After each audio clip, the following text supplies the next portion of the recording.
আসসালামু আলাইকুম, সবাইকে রমজানের শুভেচ্ছা। আজকে আমি অতি গুরুত্বপূর্ণ একটি বিষয় নিয়ে কথা বলতে চাচ্ছি। সেটা হচ্ছে রমজান মাসে গর্ভবতী মায়েদের খাদ্যাভ্যাস সম্পর্কে। প্রথমেই যে প্রশ্নটি আসে যে রমজানে গর্ভবতী মায়েরা রোজা রাখতে পারবে কিনা। তো এই বিষয়ে আমি যেটা বলবো যে ইসলাম যেটা বলে যে রমজান মাসে গর্ভবতী মায়েদের রোজা রাখায় কোনো বিধিনিষেধ নেই। মানে আপনি যদি ক্লান্ত অনুভব না করেন, আপনি যদি এনার্জেটিক থাকেন এবং অন্য কোনো কমপ্লিকেটেড কোনো ইস্যু যদি আপনার না থেকে থাকে, আপনার বাচ্চার মুভমেন্ট যদি ঠিক থাকে, সেক্ষেত্রে আপনি রোজাটা কন্টিনিউ করতে পারবেন। তো এখন কথা হচ্ছে যে এই সময় আসলে রোজার সময় আপনি কি খাবেন, ইফতার, মধ্যরাত, সেহরি।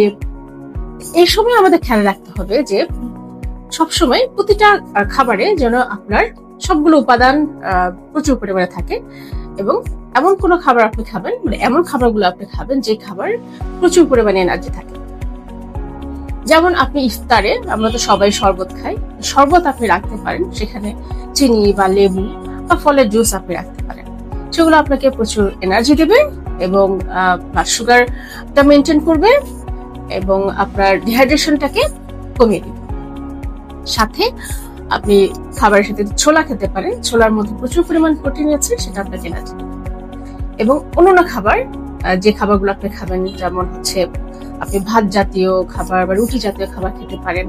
প্রোটিনের মধ্যে আপনি মাছ, মাংস, ছোলা, ডাল এসব রাখতে পারেন এবং আমিষ জাতীয় খাবার আপনি রাখতে পারেন। আর এছাড়াও আপনি খাবারে প্রচুর পরিমাণ সবজি রাখবেন।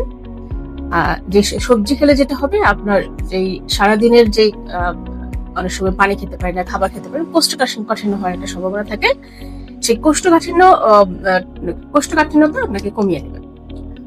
আর যেটা আপনাকে প্রচুর পরিমাণে তরল এবং তরল জাতীয় খাবার খেতে হবে, যেমন পানি, ফলের জুস, দুধ, এগুলো আপনি খাবেন। সাথে আপনি বাদাম খেতে পারেন, বাদামে প্রচুর পরিমাণে এনার্জি, ভিটামিন থাকে। আর যেটা আপনি করতে পারেন যে দুধ জাতীয় খাবার, যেমন দই, আপনি হচ্ছে গিয়ে পুডিং, এগুলো আপনি বানিয়ে রাখতে পারেন, বা দুধ জাতীয় খাবার আপনি বানিয়ে রাখতে পারেন। তাতে আপনার শরীরের প্রোটিন ঘাটতিটা কমে যাবে এবং ক্যালসিয়ামের ঘাটতি কমে যাবে এবং আপনার শরীরে পানিটা ধরে রাখতে সাহায্য করবে। সবজি খেলেও আপনার শরীরে পানিটা ধরে রাখতে সাহায্য করবে। আর সেহরিতেও আপনি সেম খাবারগুলোই মোটামুটি রাখার চেষ্টা করবেন এবং সবসময় খেয়াল রাখবেন যে প্রতিটা উপাদান যেন আপনার ঠিক মতো থাকে এবং ভাজা পোড়া, তেল জাতীয় খাবার, চর্বি জাতীয় খাবার এগুলো অ্যাভয়েড করার চেষ্টা করবেন, কারণ এগুলো গ্যাস ফর্ম করে পরে দেখা যাবে যে আপনি রোজাটায় রাখতে পারছেন না, অ্যাসিডিটি হচ্ছে, প্রবলেম হচ্ছে। আর ইন দ্য মিন টাইম যে খাবারগুলো বললাম, বিশেষ করে তরল খাবারটা একটু রাখার, বেশি পরিমাণে খাওয়ার চেষ্টা করবেন। তো আশা করি আমার ভিডিওটি আপনার ভালো লাগবে। পরবর্তীতে নেক্সট কোনো বিষয় নিয়ে আপনাদের সাথে কথা বলবো। ধন্যবাদ।